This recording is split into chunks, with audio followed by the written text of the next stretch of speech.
Good day and welcome to Lightning EV Talk, Lightning E-Motors podcast on all things commercial electric vehicles. My name is Nick Bettis. I'm the Director of Marketing and Sales Operations here at Lightning E-Motors, and today I'm joined by Brandon McNeil, our Vice President of Lightning Energy and Insights. How are you doing today, Brandon? Doing well. Great.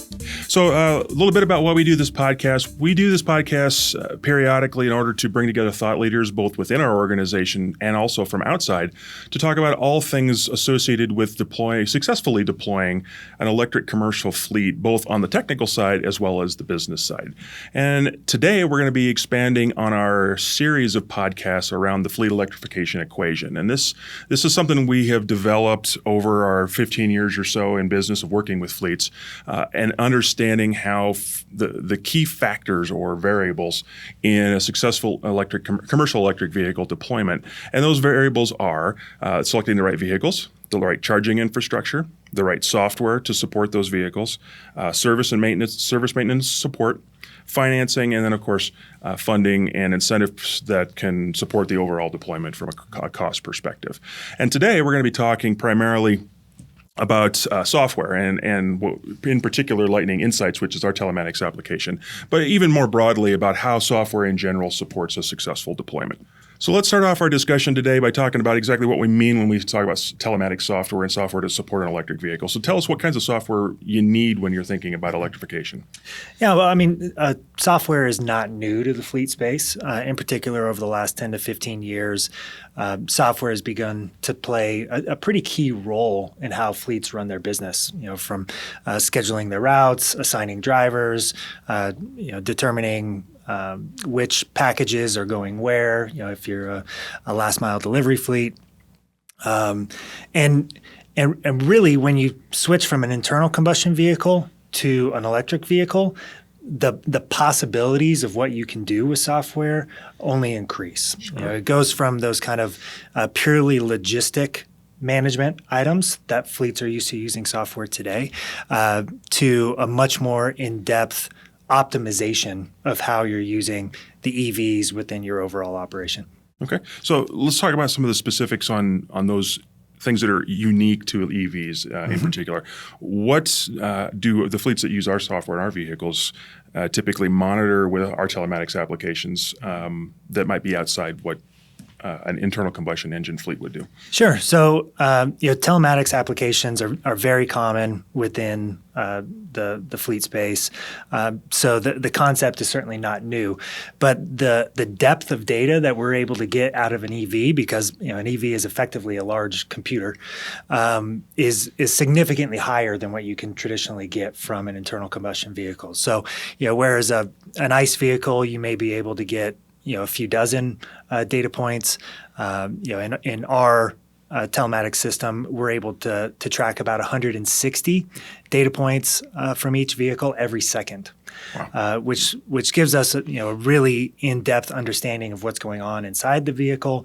First and foremost, from a health standpoint, right? We're able to understand each subsystem and its current health, and direct our service team or the customer or the driver accordingly. But then, beyond that, we can also track efficiency, understand how driver behavior is impacting that efficiency. We can look at energy use across the multiple subsystems within the vehicle.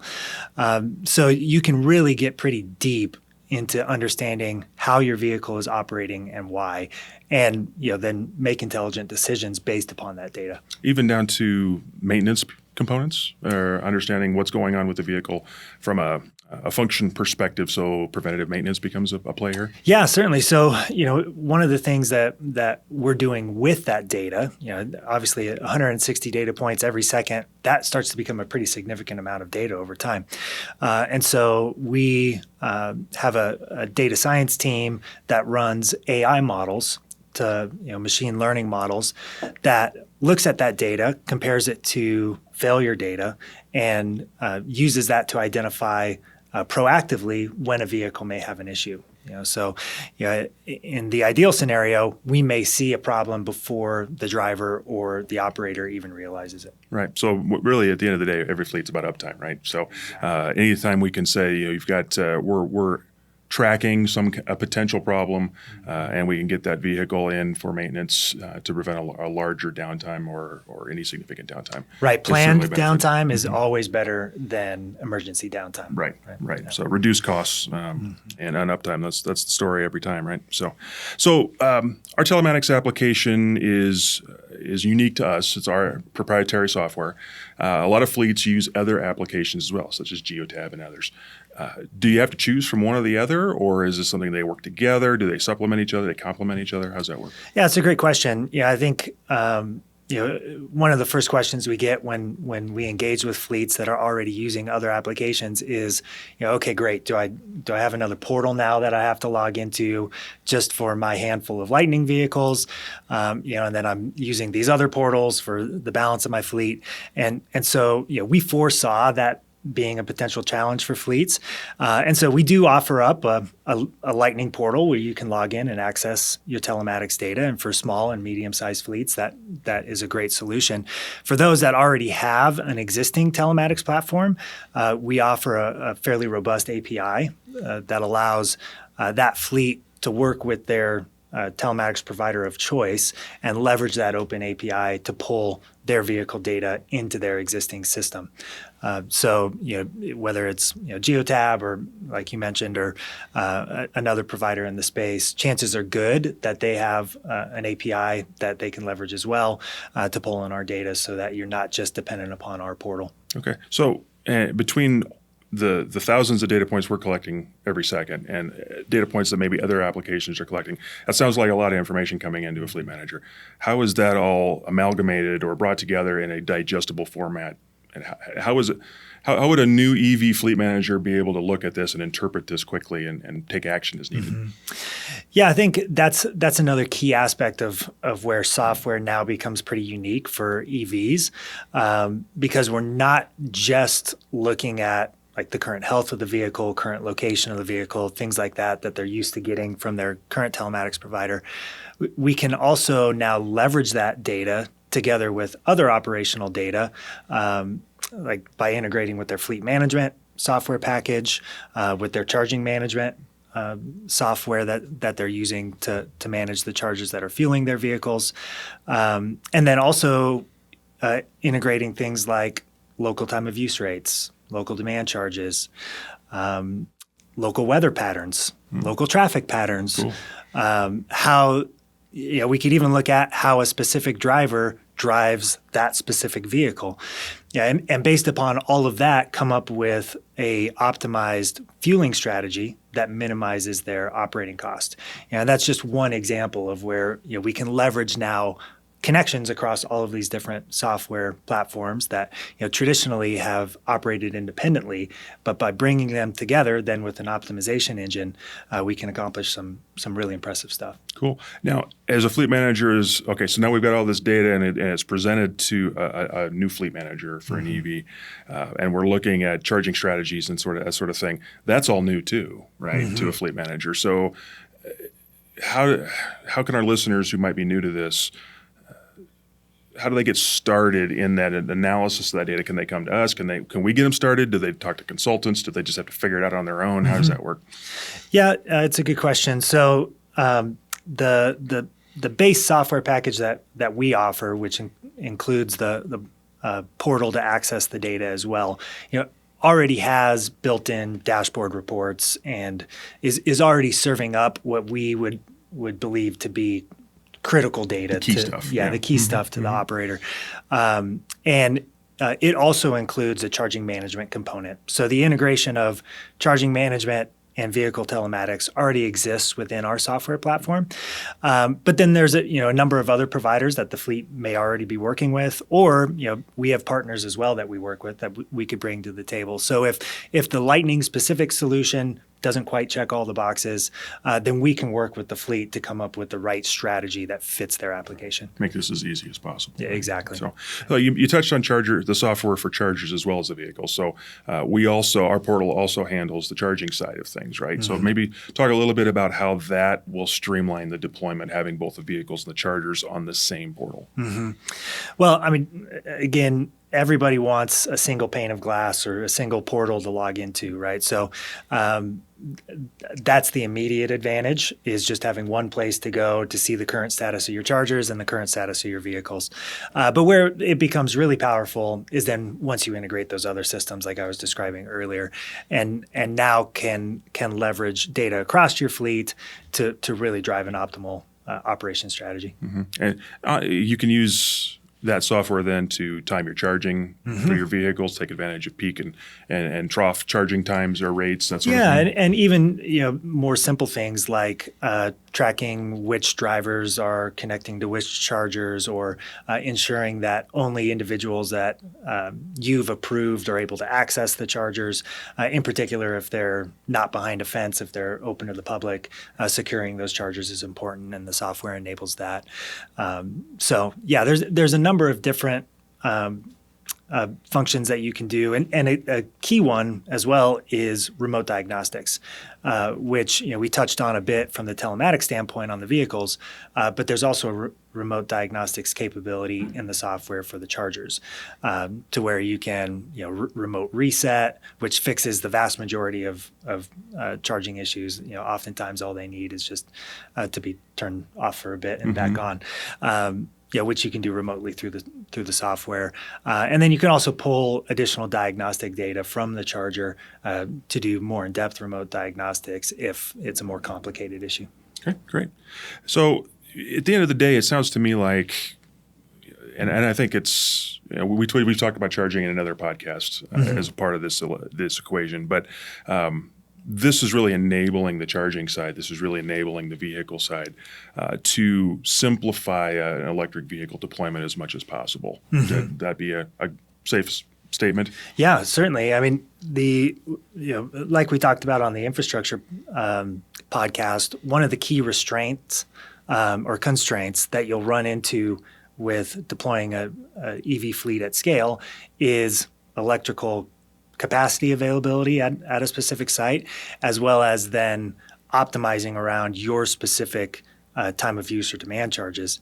And that's where this type of software interaction can really play a critical role, because now it can look at the state of charge when the vehicle returns, the state of charge that it needs to be at the next day in order to accomplish its route, and come up with a charging approach recognizing the amount of power that's available on site, so that you're not exceeding site capacity that's available.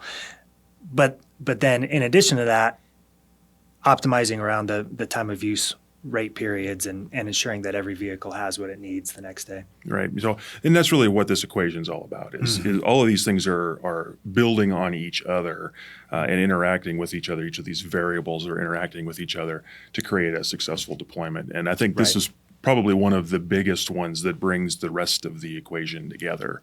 Agreed. Yeah. Trying to do all of what I just described manually would require a lot of brain power and a lot of time, right, by the operator. But once you've connected all of that data together, and now it's the software making those decisions for you, following the directions of the software is relatively straightforward. Great.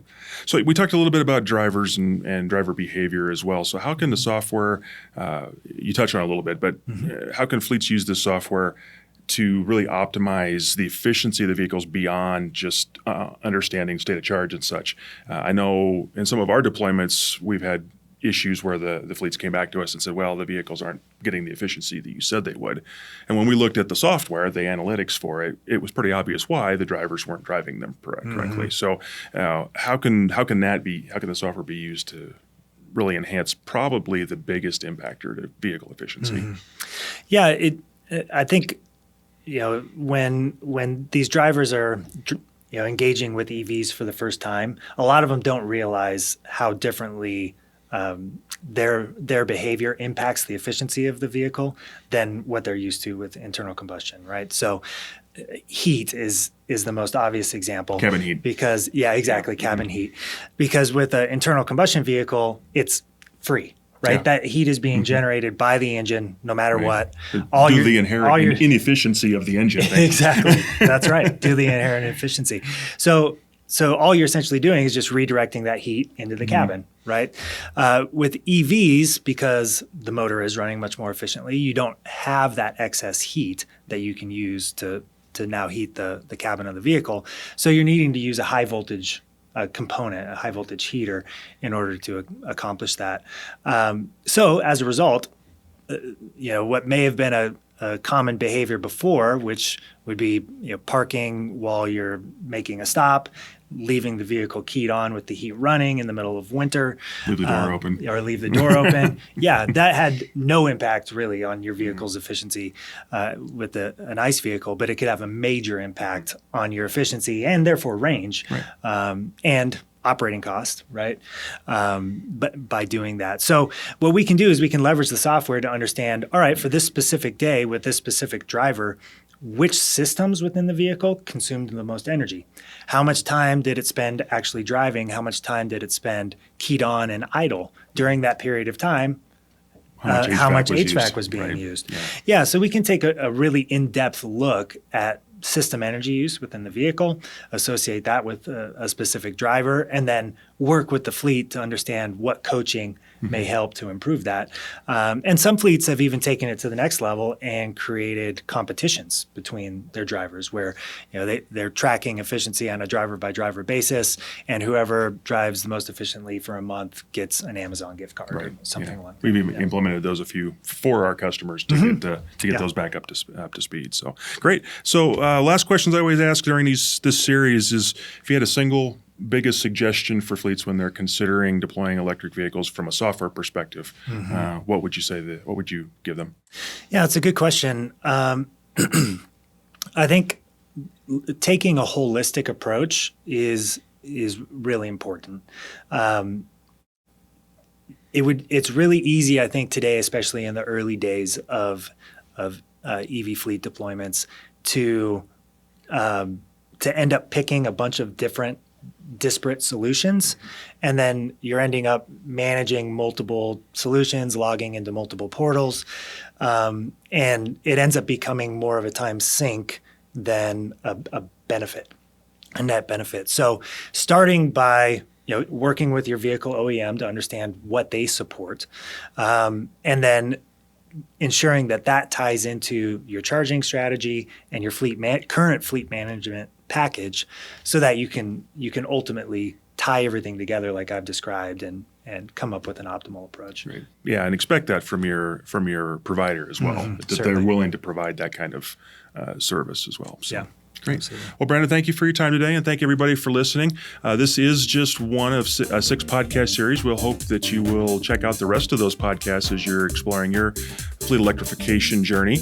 And as always, thank you for joining us for Lightning EV Talk. Thank you.